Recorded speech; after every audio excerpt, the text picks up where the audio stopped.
Hello, everyone, and welcome back for some more Drag Race gossip, secrets, and drama. Today, we have something a little bit different planned. So, you may have seen that I did a video talking about Drag Race content farms, which are big companies that pretend to be real people and have these channels. And often they tend to take ideas from other channels and they pretend to be a person when they're actually a company. I'll link to the video up here so you can have a look. And one of the big Drag Race specific content farms that we talked about was a channel called Butterface. And some of you may have heard of this channel before. And something interesting that happened after I posted my video was someone got in touch with me on Instagram and said that they are the real voice of Butterface. So the voiceover artist who does the voice or did the voice for Butterface. And they said that they had some backstage tea to spill and maybe some other secrets and talk a little bit about their experience. And I have them with me here today. So please welcome the real voice of Butterface, Mo Font. Hello. Hi. Thank you so much for being here. Oh, please. I've been wanting to talk about this for ages. Yeah, so as I said in my little intro, so I did my video, I think it was a month ago, perhaps, and you reached out to me on Instagram and sort of came out, I don't know if you can call it that, as the voice of Butterface. Um, in terms of like, I guess, proving that you are sort of the voice of Butterface, I was just wondering, you kind of did a little bit earlier, but I was just wondering if you would give us a little bit of the Butterface voice, like do a sentence for us. Oh, God. Oh. Hey, Queens. It's me, Butterface. I'm going to say the same 5 videos over and over and over again, even though we really don't want to. Hey, Queens! The producers of RuPaul's Drag Race love feeding us a good hero and villain story. And don't lie, we all eat it up every single time. So yeah, and you said you had some stuff that you'd like to, I guess, get off your chest, so to speak. So So I guess let's start at the very beginning. It's a very good place to start. So I had originally auditioned for a YouTube style channel about not just, it wasn't going to just be about Drag Race. It was sort of going to be like Drag Race was going to be our Trojan horse into like much bigger queer topics until those videos did not do well. So obviously, but I had auditioned for Butterface. Gosh, we were about 3, 4 months into the pandemic. And of course, when you're a professional performer, what ends up happening when there's a giant pandemic is that all of a sudden your entire work for the rest of the year just starts sort of slipping away as the theaters all close. So with that happening, I obviously was switching over to voiceover. And so I go ahead, I audition for this thing. They call me back. I went ahead, I did another thing. They put me in touch with the head of who was going to be the head of the channel at the time. And what was very interesting about the whole situation was, to begin with, the level of communication with the higher ups at Crealon are almost non-existent, like non-existent. They sort of create these little channels and then they let them fester on their own unless they're really overly popular, like Anna Oop or whatever the hell that is. And so with that going on, I got the thing, I was offered it, signed all the stuff, and then I sat twiddling my thumbs for about 6 weeks until I finally started getting my first scripts. Now, this is where the whole the voice of Butterface sort of comes into play. They wanted something overly energetic. And I took a look at her art for the time being, and I'm like, well, it's just like voice acting for a cartoon. So let's go with that. And so then after a while, I sort of ended up pitching my voice up a little bit higher. And then I went ahead and I did the whole, hey, Queens. So that's how that came about. And then we tooled around with that for about the first 20 or so episodes until it really like became the thing. I also had to reverse myself on Drag Race. So I wasn't a huge Drag Race fan at this point. I had watched it during the early seasons back in high school, which was years ago. And so the whole mispronunciation, yeah, that's my bad. But when you have a 24-hour turnaround and like, honey, I've got other contracts. I have to do this quickly. It's quantity, not quality.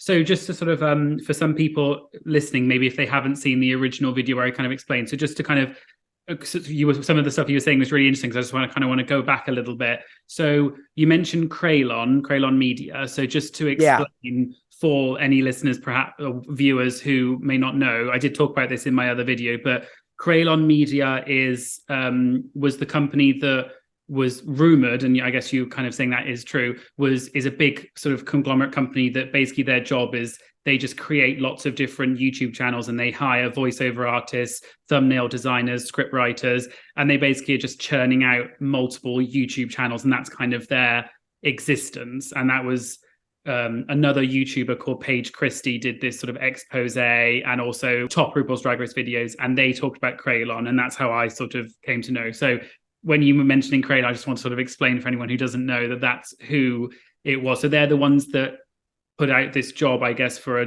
voiceover artist, and you replied to that, and that's how you got the job for Butterface. Yep. Hilariously enough, it was on, of all places, backstage.com, which if you're a performer in any way, shape, or form, Backstage is probably the best $200 you'll ever spend a year. It's got auditions from here to tomorrow and next year. I've gotten some great work off of it in the world of musical theater. Getting back to it, we really wanted to go ahead and turn Butterface not just from Butterface, but to like sort of this channel that will go ahead and expand on queer ideas. Another thing about the big team that we had, and it actually wasn't that big. We were like one of the smallest teams over at Crealon. Basically, we only had one non-queer person on the team, and it was pretty tiny of a team. And we really wanted to talk more about other queer aspects. And so when our first Trojan horse didn't really work out so well, which was a video about the history of drag. So basically, long story short, with that not going well, we wanted to go ahead and implement more Dragula stuff, which that's a show that I actually really hold near and dear to my heart. Since those weren't working out, we had this larger push towards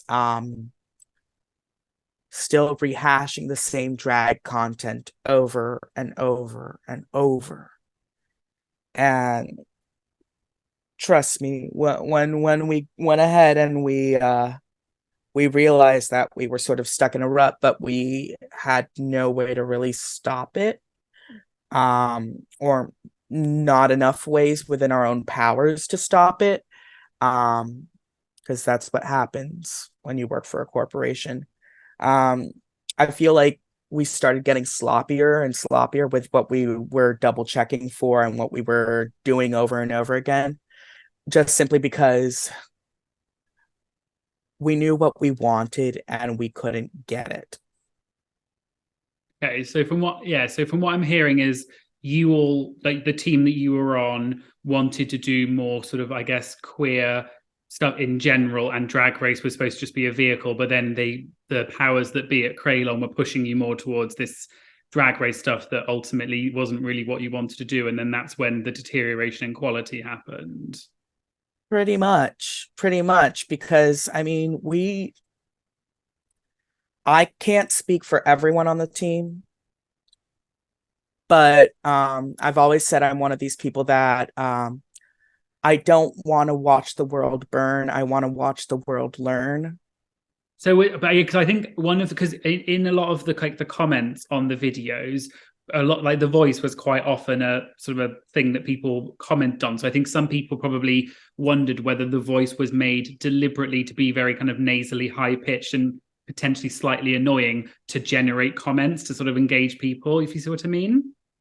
No, that was totally on me. That was also like a self-preservation for my own voice. So, I can talk up here for a long, long time. So I could go ahead and actually get through like recording something and then still actually have enough of a voice to go ahead and be like, don't forget finger be Nikia for the next 3 hours. So I could go ahead. It was a voice preservation thing wholeheartedly. Right. Yeah. Because one thing I guess people will be quite interested in was so obviously, I guess getting into like the main drama, I guess, of the Butterface channel was obviously Butterface had been doing relatively well in terms of views, whether or not you obviously enjoyed doing them, was like you've said. But the channel was actually doing quite well, and for a long time they were actually getting like hundreds of thousands of views on the videos. So obviously something was working, I guess, in that sense. And then, as I mentioned earlier, Top RuPaul's Drag Race videos and Paige Christie, are two channels, did sort of like an expose of the channel and sort of exposed that the Butterface channel was a company, and then Butterface denied, like the actual page denied it. They then went on a hiatus for about 6 months and then came back and then posted some videos and they sort of didn't do as well, so they sort of stopped. I was just wondering because they were accused of stealing people's content. I think that was the other part of it, stealing content and pretending to be a person. I was wondering how much were you aware of and when did that come about? Okay. So this is where I admit that I probably shot myself in the foot. Um, I was the first one to figure out what was going on. What do you mean by going on? Sorry. So I was the first one that saw that first Butterface expose video thing. And that's when I brought it up to the team. Um, I had become sort of semi-confidant with the script writer. So of course I first told them for a hot second, and then they were like, you have to tell the head what the hell's going on. So I went ahead and I did. And then that's when the mess started. So then people were running around scrambling, trying to figure out, okay, well, what the do we do? What the do we do? And meanwhile, I'm sitting here over in the corner and I'm like, let's do a face reveal. Let's go ahead and let's come clean about this bull. All right. We should never have even pretended to be a person in the first place. All right. We're way too polished for that, way too quick for that. All right. And the other thing I thought was, if we told them how small our team actually was and how much we as actual people who are trying to make something happen care about this, I thought we would have been given the benefit of the doubt, because at the end of the day, is it a content farm? Yes. But it's queer people still trying to do something they love. We just happen to have a backer. I think, yeah, because so I sort of talked about this in my previous video, which I assume you've seen. But Butterface was a little bit before my time in terms of I started my channel. I think that was around the time when Butterface got kind of like exposed, if you can call it that. So I never really had that. I knew about it, but I never was really that involved with it. But I think it was quite widely known about this Butterface thing. So I was always curious because I always thought, well, if it is a content farm, it's probably some poor voiceover artist who's just been paid to do this, and they're like not necessarily in control, which is kind of what it sounds like in your case. But I guess my sort of thought was always, well, if the part where they were stealing content from other channels, I guess someone had to do that. Like there was obviously, I don't know if it was the script writer or whatever. Obviously they're not here to defend themselves, so I'm not going to. But someone clearly. Oh, I know exactly what happened. Okay, yeah, please. I was going to ask. One of our editors made a boo boo because, we're churning these out. There's And a lot of us basically also had to have other jobs because they did not pay like kings. I will tell you that they did not pay like kings. So when you work in a world where you have to take on so much in order to make ends meet, the quality will suffer. And so after Butterface was sort of exposed on the, like you said, that you were the one that sort of, I guess, saw the video first of all. Butterface then issued like a community post and basically denied that they were a person. And then when after the hiatus, they came back and said we are a collective, I think was the term. Was who did you know about any of that, and what part did you play in that? I knew about that when they decided to go ahead and uphold the idea that we were a singular entity. That's when I was like, we're because I saw it coming from a mile away. I'm like, you can't lie to the gays. They can smell the pandering. I guess you obviously knew about, so you obviously, I guess once it all came out and the company lied, and I guess obviously, like you said, you, I guess, weren't really responsible for that.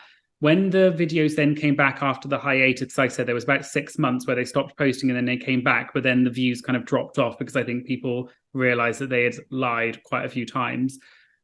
I guess I always kind of felt like, well, I can kind of see why a voiceover artist would just probably carry on doing it because they need the money, basically. I can kind of see that. But I guess a lot of people watching this will probably think, well, did you at any point say, I don't want anything to do with this, I'm just not gonna, like, why go back to doing it, if you see what I mean, after they had already been exposed? Did you think it could potentially get better? I actually thought we go ahead, we come clean, we do a face reveal, we do that stuff. And then we map out the original plan that we wanted. And then which was the original plan was it was going to be more of just like a queer like history or queer sort of culture channel, but Drag Race was just going to be one part of it. Exactly.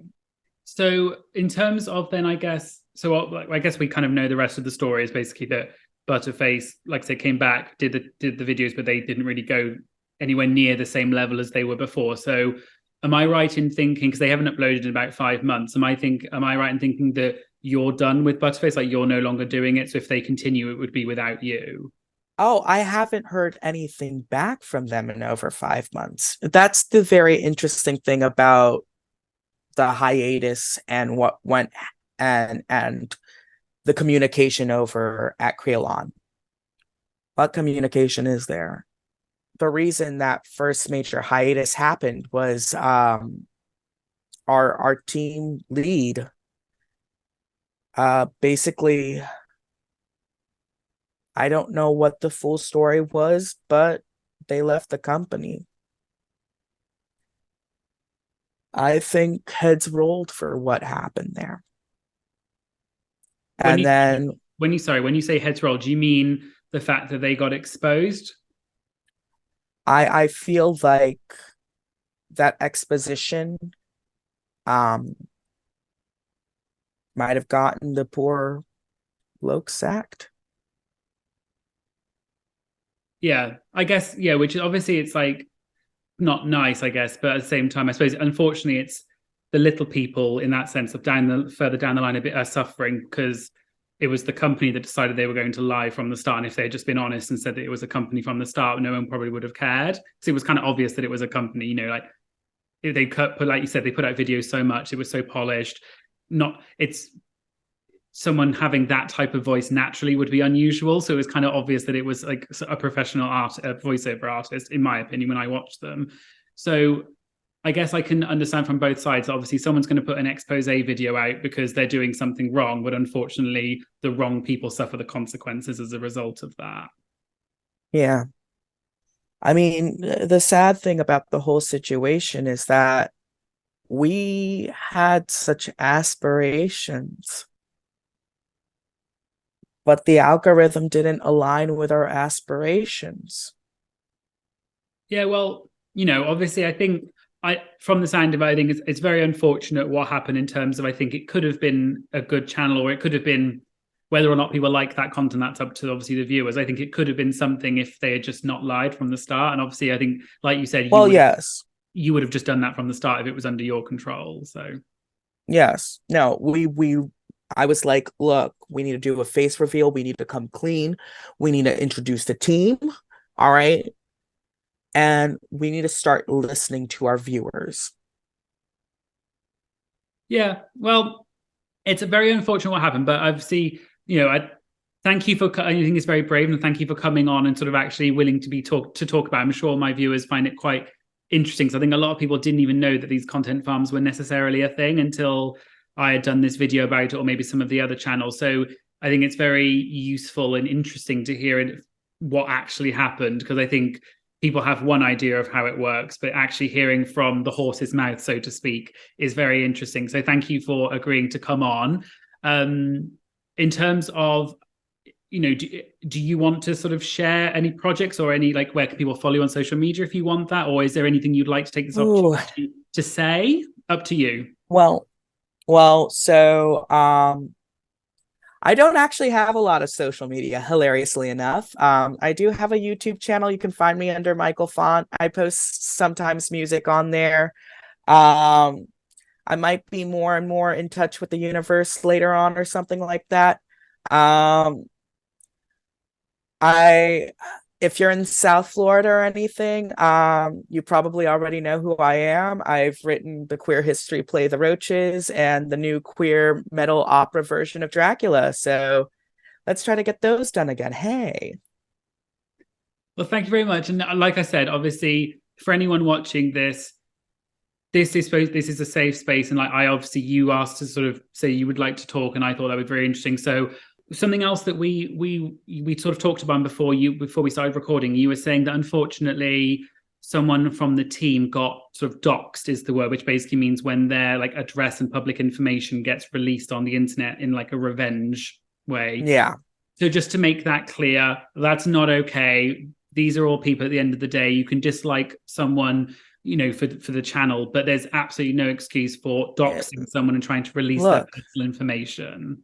Exactly. It's not like they're like a public servant or something. They are a private individual, a private citizen with their own private life. And this is just a job. I don't want anyone like sending any hate your way or anything, because at the end of the day, you've taken the brave step to come clean and talk about it. And I'm sure a lot of people didn't realize it wasn't really your fault. Maybe you went along with it, but like I said, you're kind of doing it to survive. So for any of my listeners, I'm just saying I don't want any nasty comments. I don't want any like hate sent towards anybody, because that's just not how we work on this channel. So please keep everything nice and positive. And this video is just supposed to be an insightful thing and not anything hateful. Well, thank you for that.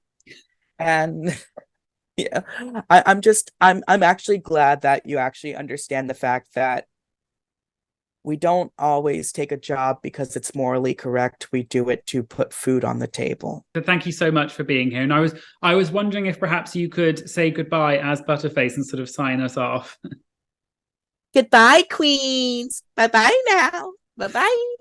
Bye-bye. Thank you very much. Bye-bye.